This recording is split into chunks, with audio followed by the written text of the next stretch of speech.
Certainly Jesus lived the greatest life that has ever been lived and had more impact on the human race by far than any person who's ever lived. And so it's great to study him, his words, his deeds in this great inspired gospel. So we're going to begin tonight in Mark chapter 15. As I said, we're studying Jesus' death, burial, and resurrection. And we'll start in Mark 15 and verse 1. Jesus, you might remember, if you've been studying along with us, had been arrested the night before these events. He'd been taken to the compound of the high priest. He'd been interrogated through the night. He'd been mocked and abused there. And so we come to Mark chapter 15 and verse 1, and it says, immediately in the morning, the chief priests held a consultation with the elders and scribes and the whole council, and they bound Jesus and they led him away and delivered him to Pilate. So although several members of the council, maybe most of them, had been there that night at the compound of the high priest and been involved in accusing Jesus and abusing Jesus, now they come together in some official capacity apparently and take him bound to Pilate. Pilate was the Roman governor of Judea at this time. He was the one who's in charge of this entire area. He's in charge of keeping the peace, certainly, especially during this time of the Passover, when tens of thousands, if not hundreds of thousands of Jews were compressed into Jerusalem.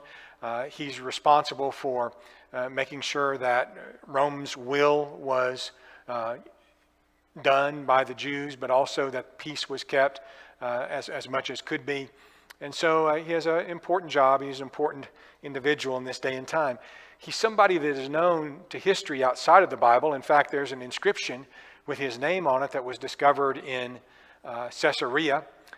This is a picture of a replica of that inscription. And if we read Greek, we'd be able to see the name Pilate right in the middle of that. In any case, the Jews take Jesus bound to Pilate. And we read then in verse 2, Pilate asked him, "Are you the king of the Jews?" He answered and said to him, "It is as you say." The chief priests accused him of many things, but he answered nothing. Then Pilate asked him again, saying, "Do you answer nothing? See how many things they testify against you." But Jesus still answered nothing, so that Pilate marveled.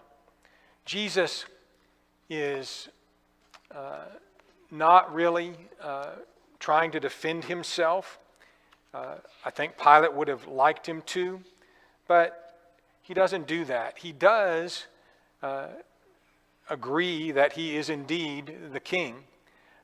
He explains this in John's account a little bit further when he tells Pilate in John 8 and verse 36 that my kingdom is not of this world.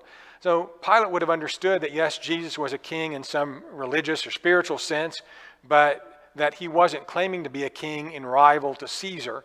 That would have been the problem as far as Pilate would have been concerned. If Jesus had been somebody who was rebelling against Roman rule, if he was a rival to the emperor of Rome, then it would have been a legal problem for Jesus as far as the Romans were concerned. Pilate didn't really care about the religious disputes of the Jews. And this one claim that Jesus claimed to be the king of the Jews, that one charge against him, that would have been a problem if it were really a political claim that Jesus was making. But Pilate understands that it wasn't a political claim that Jesus was making. So that would have been a problem, but it really wasn't a problem as far as Pilate was concerned. But Jesus doesn't bother with answering any of the other charges. Of course, he knows what is about to happen, and he is now willingly going to the cross to die for the sins of mankind. He's not interested in trying to delay that or stop at it at all. He understands what's about to happen. He doesn't answer any of these other charges.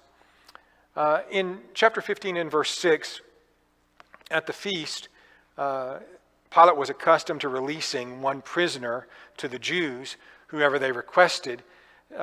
This was done as a concession to the Jews, I'm sure, to keep them happy. And so that was the tradition that was done. So in verse 7, we learn that there was one named Barabbas who was chained with his fellow rebels. They committed murder and rebellion. So here's somebody who really is somewhat of a threat to Rome, to the peace of Rome at least. And he's a murderer. He's in rebellion against the nation of Rome. Pilate puts before the Jews the opportunity to have Jesus released or Barabbas released. The multitude crying out began to ask him to do just as he has always done for them. So Pilate answered them, "Do you want me to release to you the King of the Jews?" Well, that's the last thing that the leaders of the Jews wanted at this point.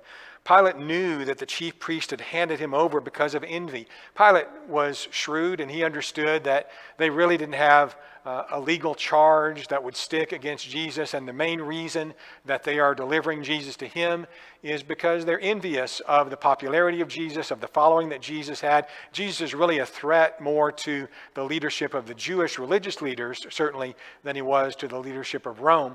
And Pilate is shrewd enough to understand all of that.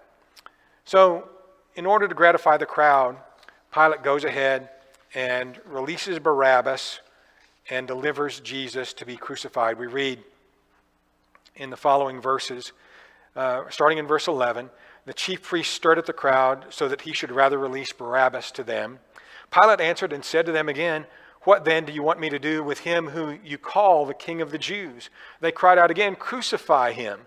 Pilate said to them, 'Why? What evil has he done?' But they cried out all the more, 'Crucify him.'" So there's no legitimate charge, really, that the Jews are even bringing at this point against Jesus. And it should be pointed out that Jesus was never convicted of anything.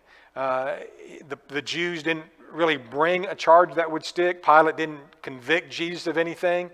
The only thing that he agreed to do and that he did do was to have him crucified as the one who said he was the King of the Jews.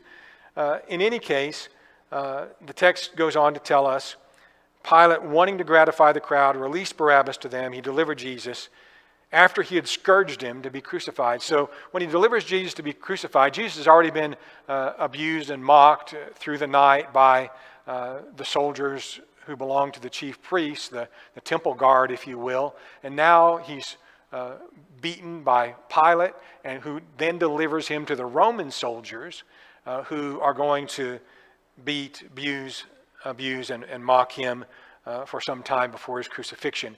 So we see in Mark chapter 15 and verse 16 that the soldiers led him away into the hall called the Praetorium, and that's just the governor's palace or his headquarters.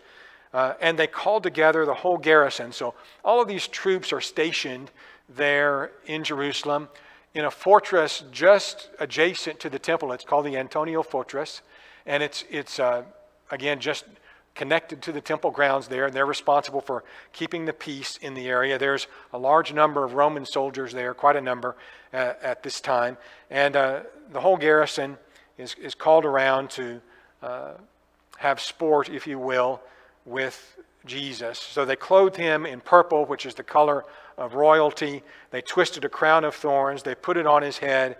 They began to salute him, "Hail, King of the Jews." It says they struck him on the head with a reed and spat on him. And bowing the knee, they worshiped him, obviously in mockery.